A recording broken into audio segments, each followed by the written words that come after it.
Communities need information which is easy to understand and helps them make good water management decisions. We've changed the way we communicate technical information to support the community-led process. Scientists are part of community discussions from the beginning. They explain findings and make changes based on local knowledge.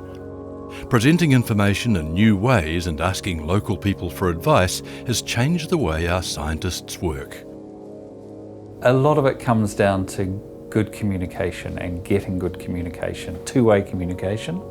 So that's us telling our science in a way that people can understand, but also it's about hearing information from people in the community and putting that into a science framework. And sometimes that can be Mātauranga Māori, sometimes it can be local people who've got really good understanding of how things work. So that's quite a challenge, I think, for us as scientists. First of all, there's the outgoing of our information, and that's a challenge to get that at the right level. And then that receiving the information and thinking about how we use that information is the challenge. In terms of the level, the biggest challenge, I think, is that it's multiple levels. It's not what level it is, it's actually the multiple levels that you can be talking to a group who are very well informed and know a lot, and you can be talking to others who really have a pretty poor understanding of the way things work or what different data sets mean. So it's that multiple level, I think, is the real challenge for our staff.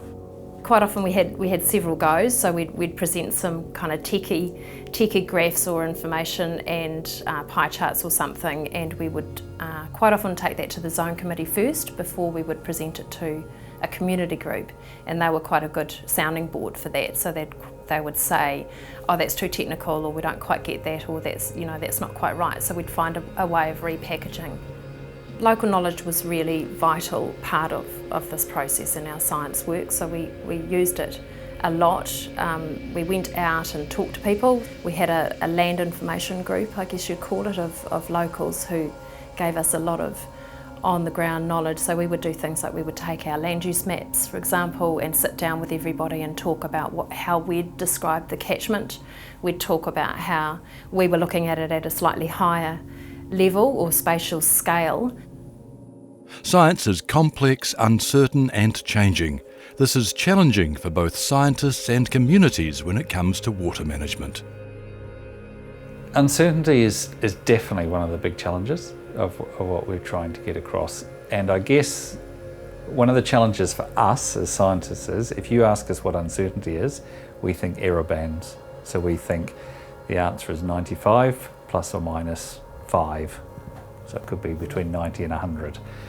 And whereas when you talk uncertainty in a community context, it's a much wider conversation than that.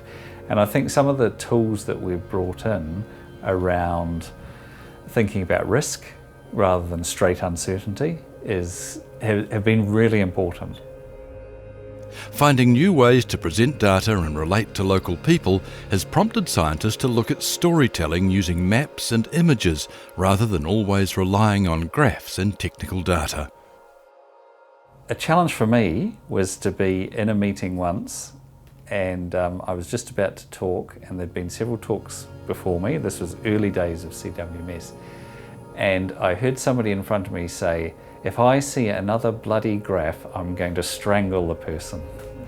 And I knew that I was up next, and I'm a scientist, and I had a whole lot of graphs to present the data.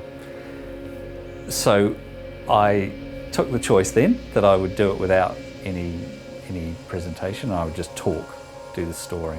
Sometimes it is about actually not using PowerPoint and just talking.